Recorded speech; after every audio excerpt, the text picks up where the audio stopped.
ఈరోజు ఒక పెద్ద మనిషి ఏదో మాట్లాడుతున్నాడు, పిచ్చి పిచ్చిగా వాగుతున్నాడు. ఎందుకంటే వాళ్ళకి ఈ సాక్షి ఎవరైతే ఉన్నారో ఆ గజ దొంగలు వాళ్ళు హిందువుల మీద దాడి చేస్తున్నారు. మనమేమన్నా జెరూసలేం గురించి మాట్లాడుతున్నామా, లేకపోతే వాటికన్ సిటీ గురించి మాట్లాడుతున్నామా? మాట్లాడట్లేదు కదా. వాళ్ళు ఎందుకు హిందూ దేవాలయం మీద, తిరుపతి మీద ఎందుకు టార్గెట్ చేస్తారు? జగన్మోహన్ రెడ్డి కానీ, భారతిరెడ్డి కానీ, కరుణాకర్ రెడ్డి కానీ వీళ్ళందరూ ఎవరు అని నేను సూటిగా ప్రశ్నిస్తున్నా. వాళ్ళందరూ క్రిస్టియన్స్. వాళ్ళేంటి మన హిందూ దేవాలయం మీద దాడి చేసేది? మనం ఊరుకుందామా, ప్రతిఘటిద్దామా అని చెప్పేసి నేను యావత్ ప్రపంచానికి నేను తెలియజేయదలుచుకున్నాను. ప్రతి చిన్నమైన విషయానికి రాద్ధాంతం చేసి హిందువుల యొక్క మనోభావాలను దెబ్బతీస్తున్నారు వాళ్ళు. రమ్మనండి భారతిరెడ్డిని, జగన్మోహన్ రెడ్డిని వచ్చి తల్లిళ్ళు ఇచ్చి గుండు కొట్టించుకొని నామాలు పెట్టుకొని కోనేట్లో మునిగి ఎలవనండి దర్శనానికి. అప్పుడు మేము జై అంటాం. వాళ్ళతోనే రారు, ప్రసాదాలు తినరు, తిరుమలకి రారు, పట్టు వస్త్రాలు సమర్పించడు. ఇవన్నీ పెట్టుకొని వాళ్ళు మేము నిస్వార్థంగా మా మంచినీళ్ళు మేము తాగుతూ, మా టీ మేము తాగుతూ మేమందరం పనిచేస్తూ ఉంటే ఇప్పటి వరకు కూడా మా కమిటీ నుంచి ₹1 ఈ 9 నెలల్లో టీటీడీకి భారం వేయలేదు. ఇది ఆన్ రికార్డ్. ఇంత మేము మంచి పనులు చేస్తూ ఉంటే వాళ్ళకి ఓర్వలేదు. ప్రతి ఒక్కడు ఆ వైసీపీ వాళ్ళు టీటీడీని టార్గెట్ చేయటం ఎందుకు? ఏంటి రీజన్ ఏంటి? మనం ఏమన్నా వాళ్ళ చర్చిలకో లేకపోతే ఇంకోటికో మనం వెళ్తలేం కదా వాళ్ళ జోలికి. వాళ్ళు ఎందుకు వస్తారు మన జోలికి? ఇప్పుడు నేను 18 సంవత్సరాలు అయింది టీవీ5 పెట్టి. 18 సంవత్సరాల్లో టీటీడీకి వ్యతిరేకంగా ఒక స్క్రోలింగ్ కానీ ఒక వార్త కానీ వేయలా. ఎందుకు? వెంకటేశ్వర స్వామి కలియుగ ప్రత్యక్ష దైవం, ఆయన మా దేవుడు, మేము ఆరాధన చేసుకుంటాం. ఏదో చిన్న చిన్న పరిపాలనలో లోపాలు జరుగుతుంది, మేము సరి చేసుకుంటాం. అంత మాత్రాన మా దేవుడిని మేము ఇచ్చి రోడ్డు మీద పడాలనుకునే ఉద్దేశం మాకు లేదు. మేము చెయ్యం. అదేవిధంగా వేరే వాళ్ళు కూడా చేయాలని చెప్పి కోరుకుంటున్నాం. మేము తప్పు చేస్తే ఎత్తి చూపించండి. ఇంకొక విషయం ఏంటంటే, మేము మొట్టమొదటి సమావేశంలోనే, బోర్డు సమావేశంలోనే మేము అందరం కూర్చొని బోర్డు మెంబర్కి 20 టికెట్లు రోజుకి, చైర్మన్గా 100 టికెట్లు అని నిర్ణయం చేసుకున్నాం. నేను ఏనాడు కూడా 100 టికెట్లు వాడలేదు, సగమే వాడతా. ఎందుకంటే నేను అర్ధరాత్రి పూట క్యూ లైన్ లేకపోతే అక్కడ ప్రజలు పడే బాధలు వర్ణనాతీతం. చిన్న చిన్న చంటి పిల్లలు వేసుకొని 20 గంటలు 22 గంటలు వాళ్ళు క్యూ లైన్లో ఉండి చాలా ఇబ్బందులు పడుతున్నారు. అది చూసి నాకు బాధేసి ఒక విఐపి వెళ్ళి దర్శనం చేసుకొచ్చే లోపల 25-30 మంది సామాన్య భక్తులు దర్శనం చేసుకుంటారు. అది నా కాన్సెప్ట్. ఒక్కొక్క రోజు 95,000 మంది దర్శనం చేసుకుంటున్నారు. సామాన్యులు మేము వేసినట్టు పెద్ద పీట. చంద్రబాబు నాయుడు గారు ఎప్పుడు సామాన్యులకు ఇవ్వండి, సామాన్యులకు ఇవ్వండి అని.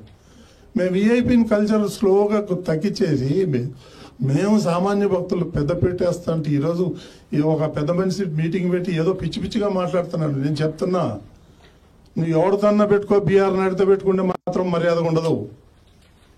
నా గురించి మీకు తెలియదు. నేను ఎంతకైనా తెగిస్తాను. తప్పు చేస్తే చెప్పండి, చొక్కా పట్టుకొని అడగండి, మేము సమాధానం చెప్తాం. ఇప్పటి వరకు ఒక్క చిన్న పొరపాటు కూడా చేయలే మేము. అది నేను గర్వంగా చెప్పుకుంటాను. పిచ్చి పిచ్చి మాటలు మాట్లాడుతున్నారు, వింటున్నాం కదా అని చెప్పేసి మా మీద దాడి చేస్తారు. నా మీద దాడి చేయి, పర్వాలేదు, నేను ఛాలెంజ్ చేస్తా. కానీ వెంకటేశ్వర స్వామి మీద అడ్డం పెట్టుకుని ఎందుకు దాడి చేస్తారు? ఇక వేరే గుళ్ళు లేవా? వేరే ప్రార్థనా మందిరాలు లేవా? ఎందుకు టీటీడీ మీద పడతారు మీరు? దీనికి ఒక చిన్న ఎగ్జాంపుల్ చెప్తా మీకు. ఏదైతే సిమ్స్ హాస్పిటల్ ఉందో అది నష్టాల్లో నడుస్తుంది కొన్ని ఏళ్ల నుంచి.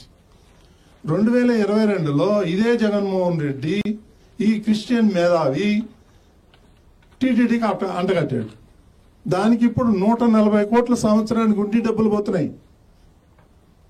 అంటే వాళ్ళ ఉద్దేశం ఏంటంటే ఈ టీటీడీని అప్రతిష్ట పాలు చేయాలి, మళ్ళీ టీటీడీని అప్పుల పాలు చేయాలా.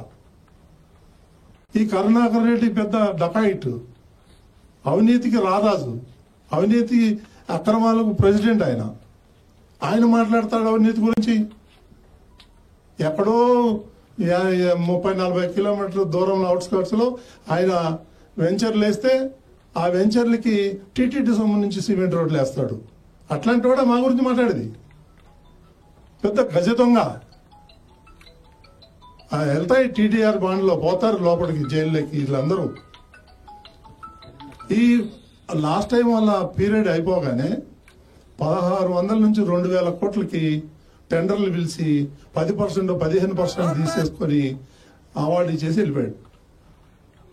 మళ్ళీ మేము వచ్చి చేసే లోపల అవి 70% 80% ఆ దొంగలు కూడా కాంట్రాక్టర్ ఏముందో ధనధనంగా కట్టేశారు.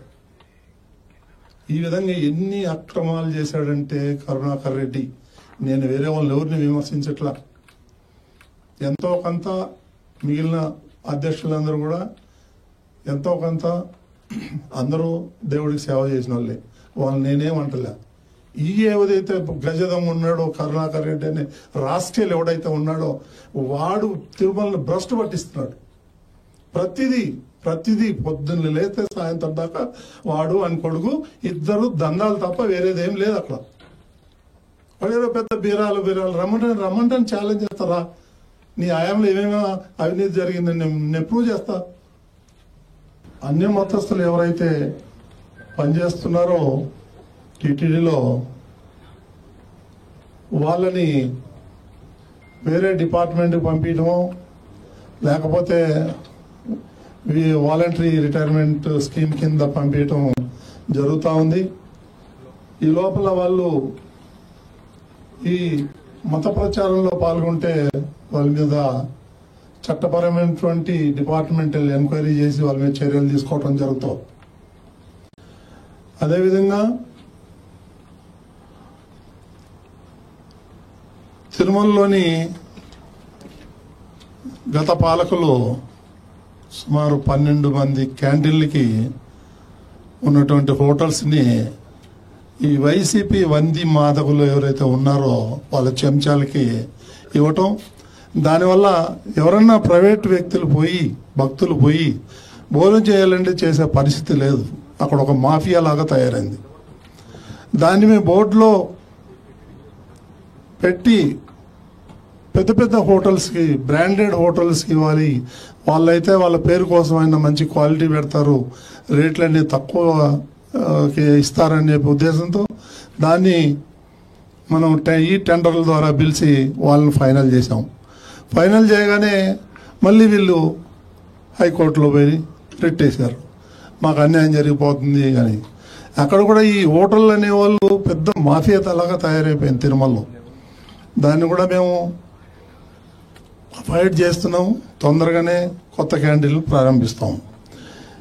ఇకపోతే శ్రీవాణి ఏదైతే ఉందో ఆ దర్శనం యొక్క వాళ్ళు బయటకు వచ్చే లోపల 2 అవుతుంది పొద్దున్న ముందర రోజు వెళ్తే.